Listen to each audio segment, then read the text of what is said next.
So we're leaving in about 6 weeks on a 4.5 month trip, and there's a few maintenance issues I want to tidy up.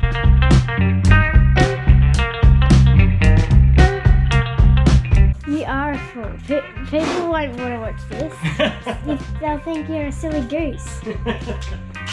He's still recording, that's not very nice. A few things I've been a little bit concerned about is just trying to stop stones coming up in between the stone stopper and the tray. But, of course, it's never that simple. Okay, now we've got the fuel filler to contend with as well. And this side will be worse. It's never easy, is it?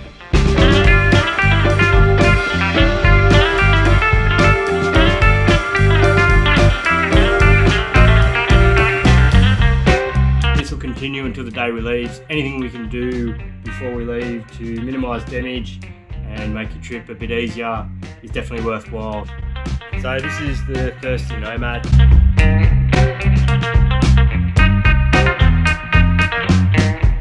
About my love of the battery chainsaw. I had a few comments about the same coloured shirt over and over again, and also the fact I can't grow a beard. I know, I'm 37, I'll get there one day. Cheers.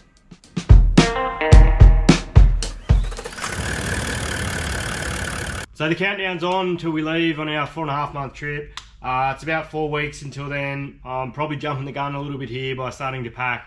Luckily, I don't really drive this car day in, day out. I do have a little run around for work. So I can start to pack this and really think about what I'm going to take without going overboard and going silly and making it too heavy. So I'll run through basically what spares I'm going to take, what tools I'm going to take, and just some real essentials and how we're going to pack it. And it'd be interesting to get some feedback off you guys to see if I've missed anything, or if you should do it differently, or if I'm taking too much. Feel free to comment below. Appreciate all the comments, and let's do it. Right, so we'll run through quickly what's in here. You'll notice it is fairly empty, and that is the idea. So if we park the van up for a few days, and everyone's going to have to do caravan parks, got to do washing, you got to get groceries, those sort of things, we can jump in the ute, run down to the shops. I've got somewhere to put groceries and things out of the weather and dry. Not only that, when we do day trips away from the caravan, we've got somewhere to put all our camping stuff that is stored in the van, like your camp chairs, extra food, clothes. So we are planning to do a little bit away from the van on this 4.5 month trip. So the whole idea of having this box mainly empty, there is a reason for that, and as I'm hoping to keep it at this level. I do have 4 weeks to go before we leave, so the challenge is not to just fill it up. So we'll go through quickly what I got in here. So I think personally for me, you still need some sort of butane cooker. Yes, we've got a great 12 volt inverter set up in the caravan, but when you're away from the van or just something goes wrong, you never know. One of these little butane burners with the full dish in them, they're fantastic. We've done a 3-month trip and basically cooked on one of these things most of that time. We've done roasts in them, you butterfly chicken in them, turn them right down. They're very versatile, from a roast to just cooking a banger.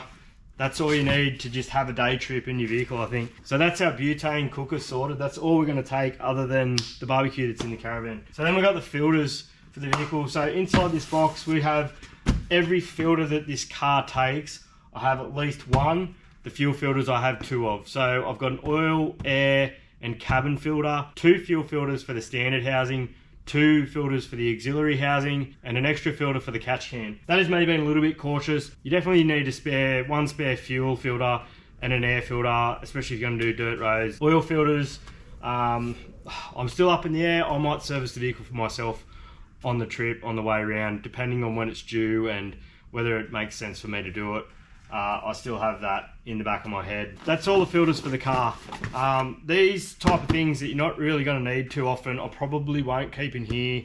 I'll stash them away probably under the seat in the caravan. It doesn't matter if they're hard to get to. It's not like something you need all the time. So got a couple of old Kings walls. They've seen better days, but I'm going to take them. Pretty handy to have a spare tarp every now and then.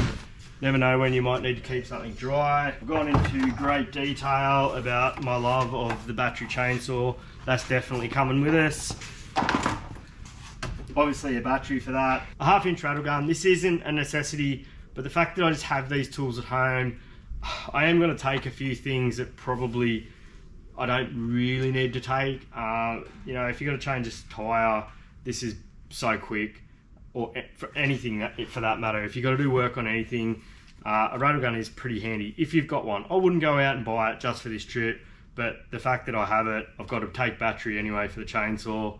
I think I will throw it in. I also have a battery angle grinder, and even me thinking about taking that, sort of scary, because if you're using an angle grinder on the track, something really pear-shaped has happened. The fact that I have got these tools anyway, it's really hard not to throw them in. But like I said, we've got to keep weight in mind, so we'll have a think about the angle grinder a bit further. Probably one thing I will say is don't skimp on Anderson plug leads. Also your jumper leads. I have jumper leads in behind the seat. We are going to take a semi-portable solar panel setup, which I'm going to do an in-depth video on shortly. And if you're parking your van in the shade, we have a full-on 12-volt fridge in the van, 285 litres. We've got heaps of battery, heaps of solar on the roof. But if you're in the shade for a long period of time, the solar on the roof is going to do nothing. And no matter how much battery you do have, eventually it will run out. So just to be able to run those solar panels out into the sun, have plenty of options, of how to hook them up. Yes, I don't really need them with my setup, but if something goes pear-shaped and you need just to hook straight to the battery, having that option there is worthwhile. That is something I think you just need to take, is plenty of leads. I actually carry one on the other side as well to just grab on hand quickly and easily. Righto, we have a well-travelled tyre repair kit.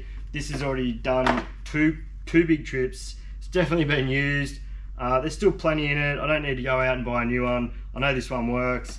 Definitely do not leave home without a tyre plug kit. They work. They'll get you out of trouble 100%. 9 times out of 10, if you get a puncture, it's usually only a slice from a rock, a pinhole in the tread. You can repair it while the tyre is on the car, pump it back up, saves changing the tyre on the side of the track. If you keep an eye on it, 9 times out of 10, you probably never have to change it. If it starts to be a leak again, it'll only be a slow leak. But if you're not changing a tyre on the side of the track 40 degrees, car's whizzing past you on the dirt, I know it sucks, I've done it, that will get you out of trouble. We'll go through the full toolkit I'm going to take in a minute, but you do need some sort of breaker bar. This is an old 3/4 drive ratchet. I don't know where it come from, but it's very useful as a breaker bar. I just got a reducer down 1/2 inch on it. So for your wheel nuts, your swing arm bolts on your independent suspension on your caravan, you will not be able to use just a regular ratchet on those, or anything of a regular length that comes in a normal toolkit. They are super tight, so you do need some form of breaker bar, I think, to make sure things are nipped up properly, to the point where if you've got one laying around at home, just take a torque wrench. You know how tight your wheel nuts are on your tight wheels then. The problem with checking your wheel nuts all the time is that you could end up over tightening them. You get a little bit more on them every week when you go and run around and checking your wheel nuts. You could stretch those lugs and just do as much damage as if they were too loose. So going along with that, I really am thinking about putting the little indicators on the nuts on the ute. I do have a set in the glove box of the ute. The wife's not going to be real happy about it. They're bright yellow, but the fact that you'll be able to just visually see that the wheel nuts haven't moved, rather than over tightening them over time, I think it's probably worth it on a trip like this, because a wheel coming off at 100 k's an hour with the van on the back would be horrifying, I would imagine. Right, we'll run through the spares. I'll try and get a camera angle here so we can actually see what we're talking about, because it's little nuts and bolts and whatnot, but we'll see how this works. See how this goes. I'll lift it up so you can see, because I'd really like your feedback on what I'm missing in this kit. It'll be really handy, and I'm sure you guys will comment. So we've got spare chains for the chainsaw. They're all sharp, ready to go. Got a little bit of tyre wire. You just never know when you need that. Double-sided Velcro, really handy. Like duct tape, zip ties. That comes in our kit all the time. Use it with the fishing rods and whatnot all the time. I've always got bits wrapped around the ladder rack just to use on the delicate sort of things that need tying down. It's the go. Right, so starting with bits and pieces, one of those things I think you always need is spare D-shackles. We seem to have lost heaps of them, to the point where you really need to do them up with pliers. On those corrugated rough roads, they just seem to rattle the pin out, and you pull up and I always seem to have lost one. So these shackles for sure. I had leftover bits of fuel hose from when I did the fuel tank, so why not chuck them in. And then nuts and bolts, mainly from when I was working on the vehicle, like when you take front bar off and that to put a bull bar on, or anything else you're doing on the vehicle, chuck them in a box, keep chucking them in a box, because you know that they all fit your vehicle. And especially a Toyota, you know, 6, 8, 10s, there's pretty well not that many different size bolts, unless obviously you start working on the engine, gearbox and things like that are a bit more serious, that you're probably not going to be able to fix anyway.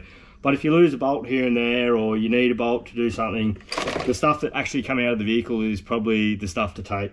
So that's what mainly that is full of, is just anything that come out of the vehicle when I was working on it, that will go in there and come along with us. Moving along, plumber's tape and heaps of John Guest fittings, taps, blanks, right angles. Go to your local caravan store, grab a handful of, as many as you can stomach to buy and probably never use. Hopefully it is a waste of money, but the beauty of those fittings and the fact that with a conventional caravan most of your plumbing is underneath and exposed is it also makes it pretty easy to repair. You might lose a bit of water, but as long as you can fix it so you can fill it back up again, not all is lost and we can move along. So that's pretty well what that box is for. If anything I can think of to add to that sort of side of it is 100% worthwhile taking. Obviously in the other side toolbox we got duct tape and zip ties and anything you think you need on hand more so. Of that toolbox over the other side is completely chockers. So this is more for spares I really don't think or hope I will use. Now one thing, someone did comment on taking spare wheel studs, and I won't lie, these are not off this vehicle. These will not do me any good. So comment below if you think I should really, well, I think I know the answer. I really should go and get some spare wheel studs. Again, I really don't want to have to use them.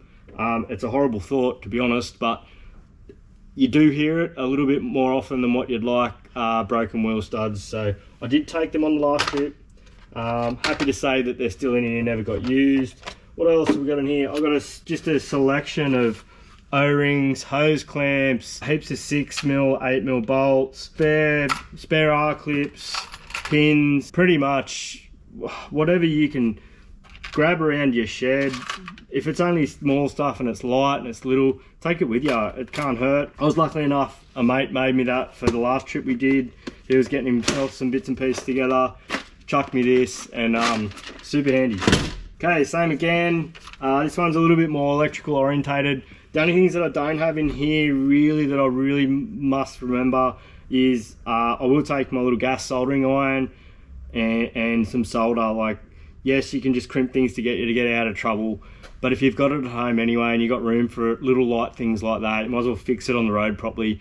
It's not like you're going for 2 weeks, we're going for 4.5 months, so if something breaks I need to fix it properly. Don't not take Anderson plugs. Anderson plug will fall out of the caravan more than likely at some point and drag along the ground and be like that, smashed to smithereens. Even to that point you could probably take a spare 12-pin plug as well. I don't have one, to be honest, but that's probably something I could look at as well. What else we got in here? Let's have a look. Fuses. So don't just go and buy a handful of fuses. Make sure you've got the fuses that are specific to your vehicle, especially if you've modified it. We've got a few different types of fuses in this vehicle. I know under the bonnet I've got some of these mega fuses, so you need to make sure that you have the fuses to replace if something blows. So we've got those mega fuses, but then we've also got the maxi blade fuses. They're in line in the compressor, and then also you've got your standard blade fuses. Valve stem remover and extra valve stems and caps. If you're letting your tyres down all the time and you're backing that valve stem out, the little rubber in there gets damaged and then they won't seal. So if you're going to take a tyre deflator, take extra valve stems as well. So if you damage that valve stem by taking it in and out, you can replace that, because that'll be a showstopper for such a tiny little thing. Passenger side toolbox, we've got all the things we're going to use on a more daily basis. You know, somewhere to charge all your equipment, GoPros, drones, just even your phone, just to plug your phone in. Got a portable speaker, a really good torch, head torches, all those knickknacks you just want to go and grab, they're here.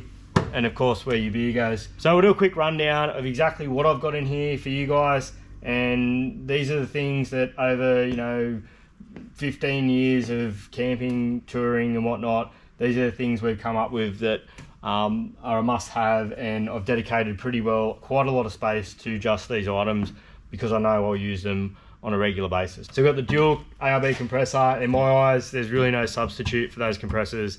I've had a single before, and the dual's just twice as good as you would imagine, and I wouldn't not have that compressor in here 100%. So our little electrical system in here is quite simple. It's somewhere to charge things, somewhere to plug a portable solar panel into. It's a power outlet.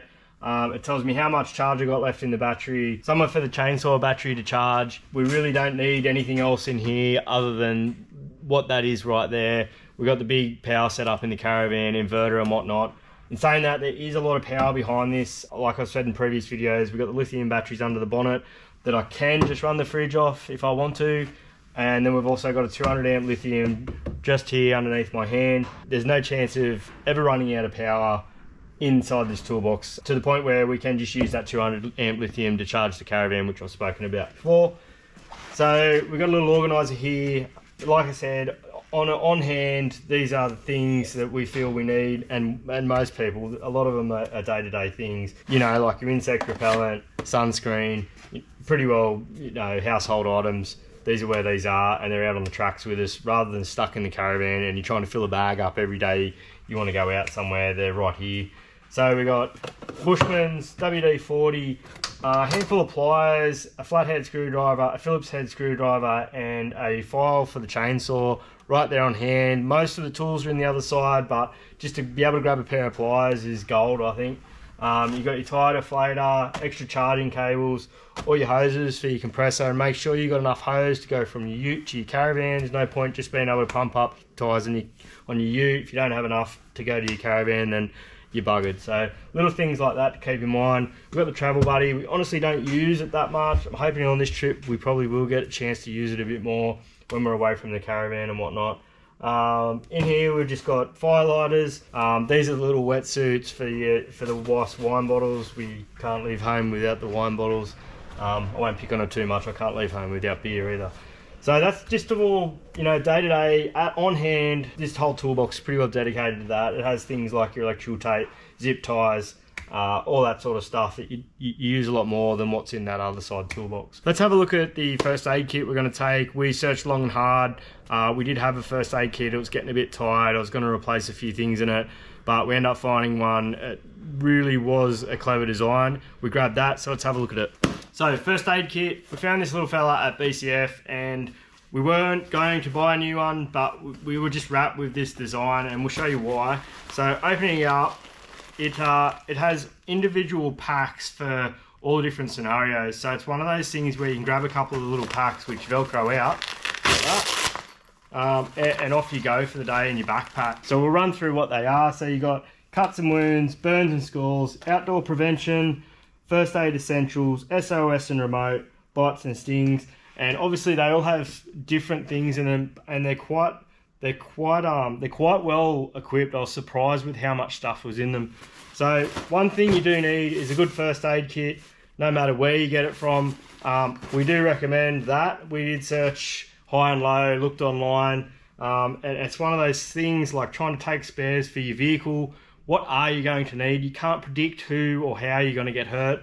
So don't forget, going along with your first aid kit, you also need a medicine kit, especially with kids Nurofen, kids Panadol. That stuff is so important. Any parents out there will know how important kids Nurofen and Panadol is. When kids have a temperature like that and you're stuck without it, it can be hell. So don't forget first aid kit, but also don't forget the medicine kit that you've got at home. Stick it in a bag, take it with you in your caravan. It's a good idea if you do get out, even on a weekend and that, have that in a bag in your house. So when you go somewhere, chuck it in your caravan. We got caught out with it not that long ago.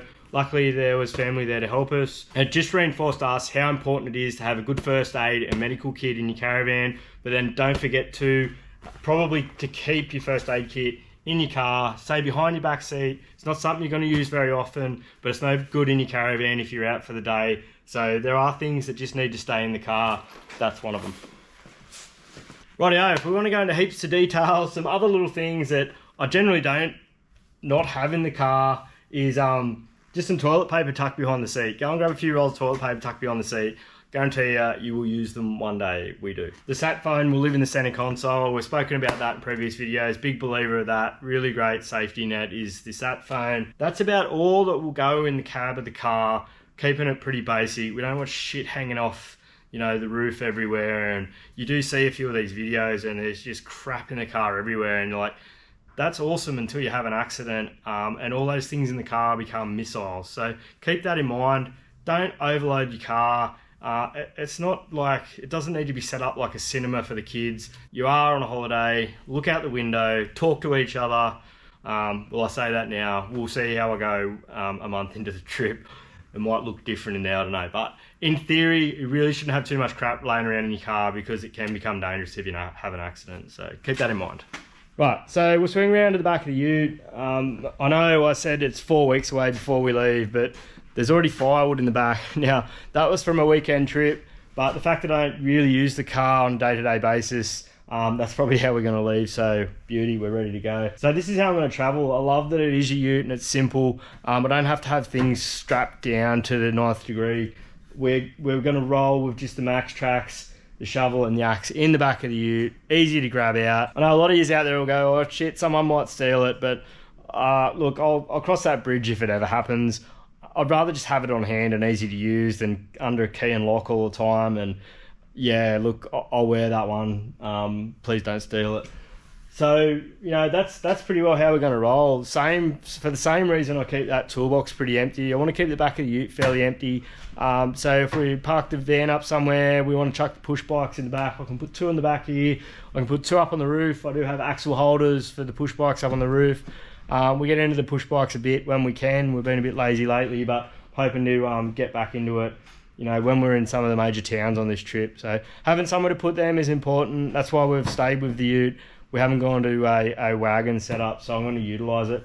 Be able to throw heaps of wood in there. Also keeping in mind the weight, I realise that is just gold. So that's, you know, I'm getting excited. I know I can see the wood in the back as I feel like I'm ready to go, but I've still got 4 weeks. But anyway, like I said, we'll keep doing these things until we leave. Anything that can make it easier now is worthwhile.